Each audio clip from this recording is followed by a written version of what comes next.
It's been around for over 20 years. This is not a new science. The 21st century stethoscope. The power of this particular science is just now starting to come out, but we're taking a different tack. We're not going from the disease way, we're going to the health and optimization way. And by doing that, you can bounce back faster. So it's a resilience thing that you get when you have a foundation.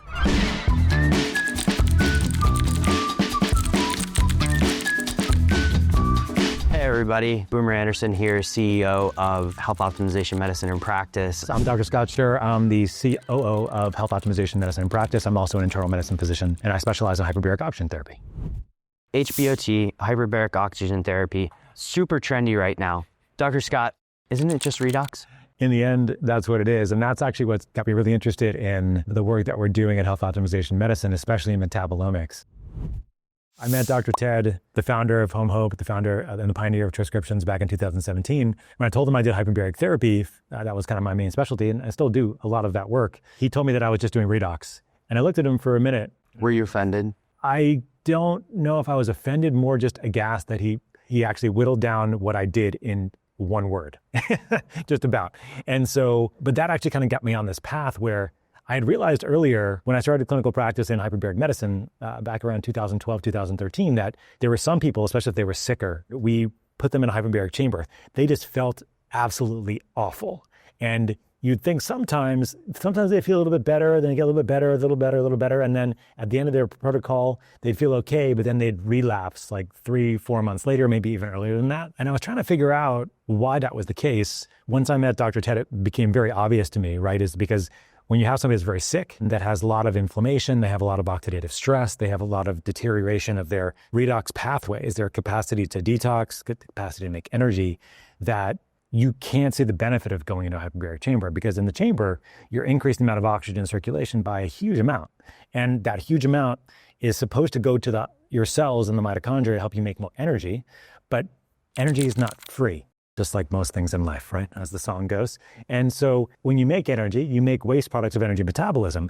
And it made a lot of sense to me to finally understand that, well, you had all these macronutrients, like your fats and your carbohydrates especially, that are going into the mitochondria that are trying to give you energy from their electrons. But if you can't do that, you're not gonna be able to make energy well. If the mitochondria itself aren't working very well, you can't do it. If some of those complexes on there aren't working. And then at the end of that, once you make the energy, you have all the detox that needs to balance out the stress that happens from making energy. And I was like, well, shit, we need to do something different here. And that's when I really got excited about metabolomics. My story with metabolomics comes from a slightly different direction, more from the consumer direction, in the sense that the health world, you're inundated with information all the freaking time. One day it's the ketogenic diet, next day it's the sugar diet, right? And that seems to have sort of tried it yet? You haven't tried the sugar diet? I haven't tried the sugar diet yet. That seems to have like an 18-month horizon before the next trend picks up. And so the question as a consumer that I have is, what is right for me? And metabolomics is the core analytical framework behind health optimization medicine and practice. It's a requirement for anybody who wants to practice health optimization medicine. But for me, what it does, and for what it does for my clients, for your clients, is it simplifies the health world, because we're getting data on how your cells are performing now and recently. And we're then using that data to say, okay, what supplements do I actually need? What's my lifestyle doing to me? And what do I need to modify in order to live a more health optimized life? And so metabolomics collects several hundred biomarkers? Yeah, I mean, the cool thing about metabolomics too is that it's been around for over 20 years. This is not a new science.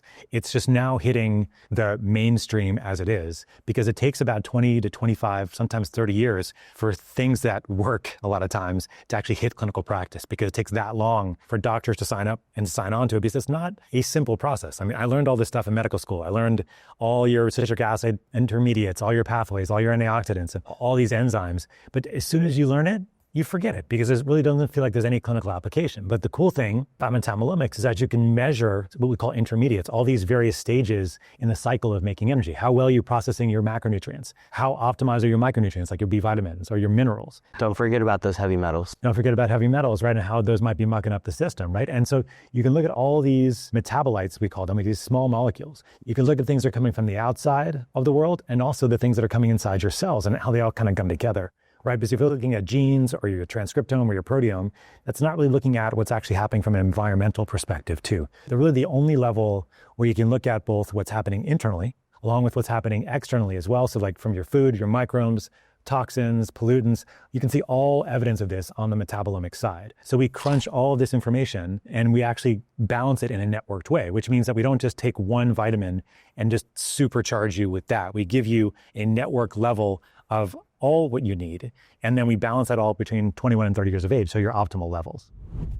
Back in 2016, I got really excited about omics sciences because it was the first time that I, at least as a consumer, had access to data on myself. And of course, in 2016, the sexiest of the omics was genomics. Yes. But the fact is that genomics, there's certainly some things that are useful there, but it's the code, but it doesn't really account for our lifestyle, right? Or maybe because my ancestral history is somewhat Czech and Polish, and now I'm living in Chicago, how do those two different environments affect each other? Well, there is an interaction there, and it's distilled very succinctly into what is metabolomics. So we're now able to see lifestyle as it is right now through metabolomics. Yeah, and the challenge though, as we know, is that even if you're optimizing metabolomics and that vitamins, minerals, nutrients, cofactors, getting rid of heavy metals, et cetera, it still takes time. It's not something that happens overnight, and it can happen 3-6 months, sometimes longer, depending on where you're getting started. And so what we like to do with practitioners that learn metabolomics with us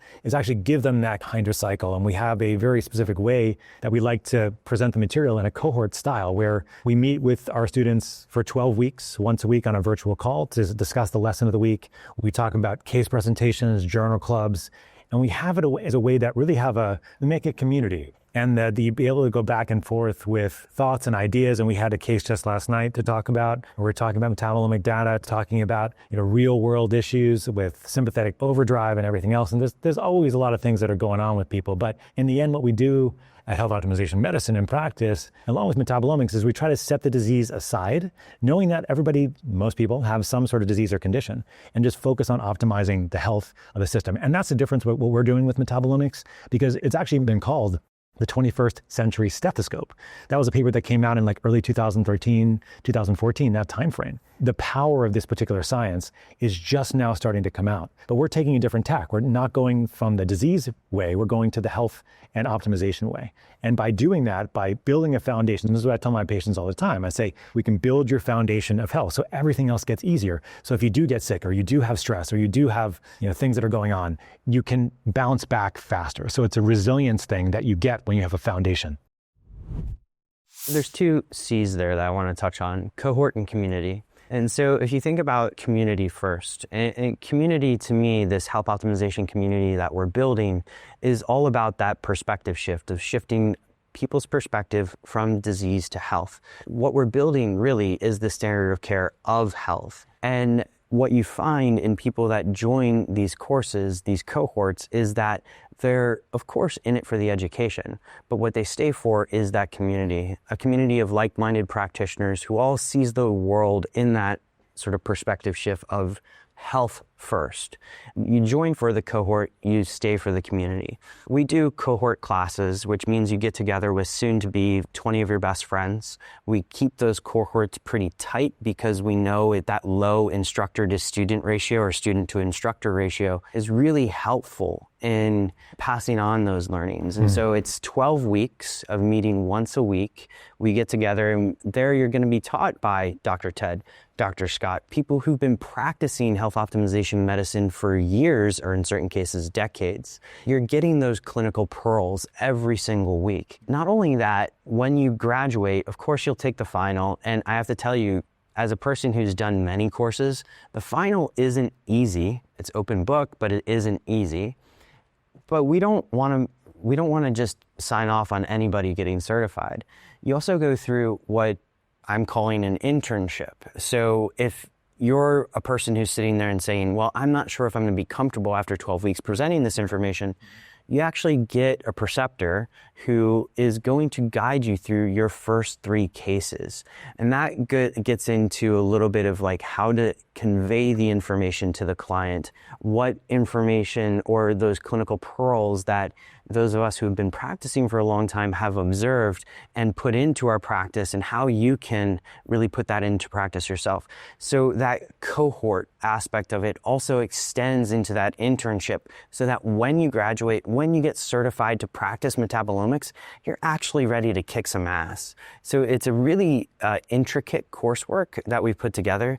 And again, the whole faculty donates their time to this. That includes the preceptors. That includes people teaching week in, week out. All of us, well, at least the majority of us on the faculty attend those calls weekly, and allows us to give input in that cohort office hours type format.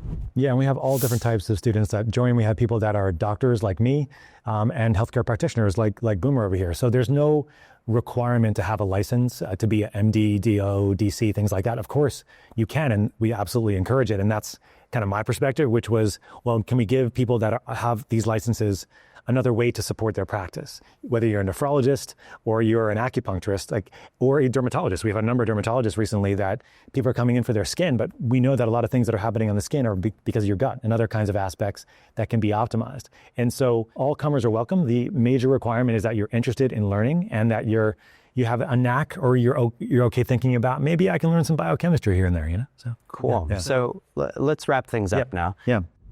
Clinical metabolomics, it's the stethoscope of the 21st century. It's a way of taking all of this health information in the world, filtering it into what matters for you, and, well, frankly, going through a 12-week cohort style format with that internship at the end leaves you with a space that you can become a world-leading expert in metabolomics in a relatively short period of time. Don't forget to have a foundation to what you do. If you don't have a base, everything else gets pretty disorganized. What I mean by that is that if you're a biohacker out there, or somebody likes to play with tools, technologies, and practices, if you don't have a foundation for all of that, it's not going to stay as you will. It's not going to be sustainable. So this is a great foundation for almost anybody that's out there in clinical practice that really wants to build a foundation personally for themselves, but also for all of their patients, their family, et cetera. So yeah, thanks for listening, everybody.